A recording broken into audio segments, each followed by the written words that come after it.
Hello and welcome all of you. I am doctor Varun Vasil और आज हम इस वीडियो में बात करेंगे 3 मिस्टेक्स इन सिटिंग पोजीशन। हम सब लोग सिटिंग पोजीशन में बैठते हैं, चाहे ऑफिस में बैठना हो, चाहे स्टूडेंट्स हैं जो पढ़ रहे हैं। अब उनमें मैं आपको 3 ऐसी चीज़ें बताऊंगा जो मिस्टेक्स हैं, जिसमें हमें नेक भी कवर होगी, लोअर बैक भी कवर होगी और नी भी कवर होगी। ऐसे अगर आप गलत सिटिंग करेंगे तो तीनों जगह में किसी में भी आपको पेन हो सकता है। लोअर बैक का तो सबको आपको पता ही है कि कितनी ज़्यादा प्रॉब्लम होती है। अब नी, शोल्डर और नेक में कैसे प्रॉब्लम होती है वो मैं आपको बताता हूँ। सबसे चलते हैं फर्स्ट पोजीशन में, किस तरह से हम जो बैठते हैं लोग क्या करते हैं। सबसे पहली गलती करते हैं, एक तो वो जब भी हमारा डेस्कटॉप होता है या जब भी हमने बैठना होता है डेस्क पे, तो क्या करते हैं ऐसे इस तरह से। अब आप देखिए मेरे हाथों को देखिए, मेरी एल्बो है, अब मेरे शोल्डर्स है वो पूरी इंटरनल रोटेशन में हो गए हैं। अब मेरा नेक जो है वो पोकिंग चिन हो गया। इस तरह से वो लैपटॉप को देखते हैं या कंप्यूटर को देखते हैं।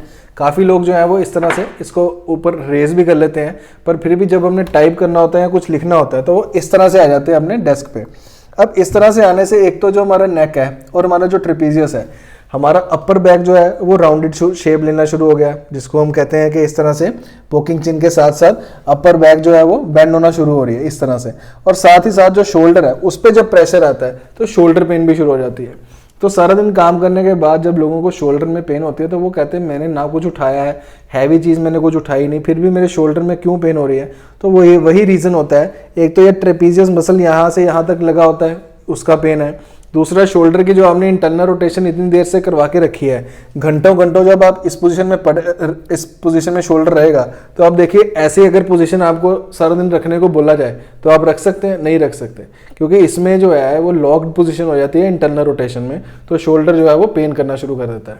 इसके बजाय आपको क्या करना चाहिए, आर्म रेस्ट जो होती है हमारी चेयर पे, आप उसको सहारा लीजिए। या आपने कोई भी आपके पास इस तरह का अगर आपके पास कोई सपोर्ट है तो उसके ऊपर से हाथ अपना सपोर्ट रखिए जब आपने राइटिंग करनी है या टाइपिंग करनी है, तो ये ज़रूर ध्यान रखिए। और नेक के लिए आपको बार बार क्या करना चाहिए, इस तरह से चिंटक और पीछे को अपने आप को पोस्चर को पीछे रखना चाहिए और शोल्डर को पीछे करते जाना चाहिए। ये आप करने से अगर आप घंटा भी काम कर रहे हैं तो उसके बाद 5 मिनट ऐसे करने से आपका जो पेन है नेक और शोल्डर का वो रिलीफ हो जाएगा। अब चलते हैं अपनी सेकंड पोजीशन की तरफ। सेकंड पोजीशन आती है अब लोअर बैक की। लोअर बैक में क्या प्रॉब्लम आती है, अब देखिए इस तरह से मैं बैठा हूँ चेयर पे, मोस्टली सभी चेयर ऐसी होती हैं। अपर बैक तो सपोर्ट हो जाती है, पर जो लोअर बैक होती है उसको सपोर्ट के साथ साथ भी जो है वो जो कर्व है हमारा वो खराब रहता है। यहाँ तो लोग जो है ऐसे ढीले होकर बैठते हैं अपने काम करते रहे, या बहुत आगे जाके बैठते हैं इस तरह से, पीछे वाला जो एरिया वो कवर रहता नहीं है और जो हमारा लॉर्डोटिक कर्व है वो मेंटेन नहीं रहता।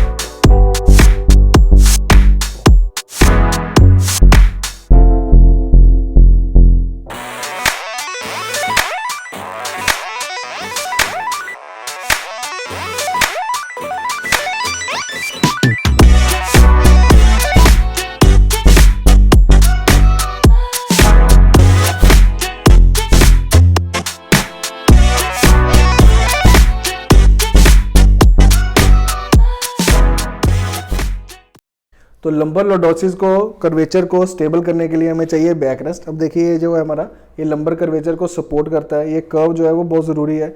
चाहे आपके पास प्लास्टिक चेयर है, ऑफिस चेयर है, कोई भी चेयर है, तो आप उस पर ईजिली ये बैक रेस्ट रख सकते हैं। पीछे स्ट्रैप होते हैं उसको आप अटैच कर सकते हैं चेयर के साथ। तो इस तरह से हम रख लेते हैं अभी फिलहाल के लिए। तो इस तरह से देखिए जब हम बैठेंगे तो मेरा जो कर्वेचर है वो पूरा जो है वो लंबर स्पाइन को सपोर्ट कर देता है।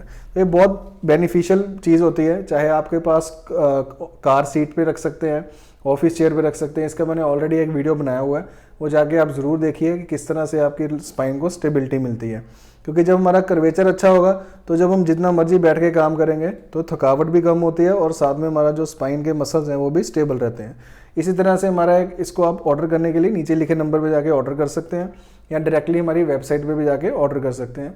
एक है बेड सपोर्ट पिल्लो जो हमारे बेड पे यूज़ होता है, वेज पिल्लो, उसका और इसका कॉम्बो भी है। वो कॉम्बो भी आप ऑर्डर कर सकते हैं व्हाट्सएप मैसेज पे नीचे लिखे नंबर पे जाके।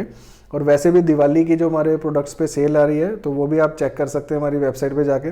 ये दोनों प्रोडक्ट्स आप कॉम्बो में ले सकते हैं, बेनिफिशियल रहेंगे। आप वीडियो चेक कर सकते हैं, कार सीट वाला भी और ऑफिस चेयर वाला भी। तो इसको लगा के आप बैठेंगे तो आपको ज़्यादा अच्छा रहेगा लंबर स्पाइन के लिए। थर्ड जो इंपॉर्टेंट प्रॉब्लम आती है वो हमारी नीज़ की आती है। अब नीज़ में क्या होता है, लोग क्या करते हैं गलती, इस तरह से, ये देखिए ऐसे अपने नीज़ को करके बैठ जाते हैं, या पीछे करके बैठ जाते हैं, या जो पीछे अपनी चेयर पे ये स्टैंड लगा होता है ऐसे उसके ऊपर पैर रखते हैं। अब इस टाइम पे मेरे नीज़ देखिए ऑलमोस्ट 100 to 120 डिग्री जो है वो नी फ्लेक्शन यानी कि फोल्ड हुए हैं। तो इसमें क्या होता है, हमारे जितने लिगामेंट्स हैं नी के वो ओवर स्ट्रेच हो जाते हैं। लिगामेंट का काम होता है बोन को बोन के साथ जोड़ना और स्टेबिलिटी प्रोवाइड करना। वो स्टेबिलिटी तभी प्रोवाइड करेगा जब अपने उसके कनेक्शन टाइट होंगे और रिजिड होंगे। अब उसमें क्या है, अगर इतने आपने उसको स्ट्रेच कर दिया मसल्स को, तो उसकी वजह से आपके जो नी है वो झूलने लगता है, क्योंकि स्टेबिलिटी है नहीं, लिगामेंट्स झूलने लगते हैं, मसल्स ओवर स्ट्रेच हो गए हैं। तो एकदम से जब उन्होंने उठना होता है, अब इस तरह से फोल्ड किया हुआ है, तो जब वो उठते हैं एकदम से, तो जो नी है वो एकदम से अपनी स्टेबिलिटी नहीं ले पाता, क्योंकि ओवर स्ट्रेच पोजीशन से एकदम से स्टेबिलिटी वाली पोजीशन में वो नहीं आ पाता। तो लोग कहते हैं कि मैं ना गिरा हूँ, मेरी एज भी बहुत छोटी है, ना मेरे कभी पैर मुड़ा है या नी मुड़ा है, तो मुझे प्रॉब्लम पता नहीं क्यों आ रही है, क्यों मेरे नी में कट कट की आवाज़ आ रही है। वो आवाज़ इसीलिए आ रही है क्योंकि आपकी स्टेबिलिटी जो है वो लूज़ हो गई है, वीक हो गई है। इसको चाहिए स्टेबिलिटी, और आप उसको ज़्यादा ओवर स्ट्रेच करके लूज़ कर रहे हैं, तो लूज़ नहीं होना चाहिए। इसकी स्टेबिलिटी के लिए आपने कैसे बैठना है, आपने जब भी बैठना है, आपने जो पैर है वो आपका नी से आगे की ओर होना चाहिए, नी से पीछे नहीं होना चाहिए। जितना पैर हमारा नी से आगे फ्रंट की तरफ रहेगा उतना हमें बेनिफिशियल रहेगा। और इसके बाद जब भी आपने उठना होता है तो थोड़ा सा अपने नी को स्ट्रेच करके, फोल्ड करके, फिर स्ट्रेच करके, सीधा करके, फिर फोल्ड करके, इस तरह से उठा करिए तो आपको ज़्यादा बेनिफिट मिलेगा और आपके नीज ज़्यादा से ज़्यादा चलेंगे, स्टेबिलिटी भी प्रोवाइड होगी। तो जो क्योंकि स्टेबिलिटी नहीं है तो वो टक टक की आवाज़ भी आएगी और पेन भी करेगी। तो इस तरह से हमने कभी नहीं बैठना, अब ये ध्यान रखना है, नी को पीछे करके बिल्कुल नहीं बैठना। काफ़ी लोग बैठते हैं, उनको ये अवॉइड करना चाहिए। तो ये थी हमारी 3 मिस्टेक्स। सिटिंग में आपने ये तीनों मिस्टेक्स नहीं करनी है, इसको अवॉइड करना है, इसीलिए सोल्यूशन साथ में बताया गया। तो इस वीडियो को ज़्यादा से लाइक कीजिए और शेयर कीजिए, सबके साथ शेयर कीजिए, क्योंकि सिटिंग सभी लोग करते हैं, उनको पता होना चाहिए कि कौन सी मिस्टेक है और उसको कैसे ठीक करना है और कैसे हमें बैठना चाहिए। तो उनको बेनिफिशियल भी रहेगा ये वीडियो, और वो आपको भी बहुत आप उनकी बहुत हेल्प कर रहे हैं। तो इस वीडियो को लाइक कर दीजिए, इस चैनल को सब्सक्राइब जरूर कर लीजिए, क्योंकि इसका एक भी वीडियो मिस करने वाला नहीं है। और हमारी वेबसाइट पे जाके आप दिवाली ऑफर्स भी चेक कर सकते हैं जो अब आने वाली है, लगने वाली हैं। तो आप इसमें बैक सपोर्ट पिल्लो और जो हमारा बैक रेस्ट चेयर के लिए, वो दोनों कॉम्बो में भी ऑर्डर कर सकते हैं। नीचे लिखे नंबर पे जाके व्हाट्सएप मैसेज पे भी आप देख सकते हैं।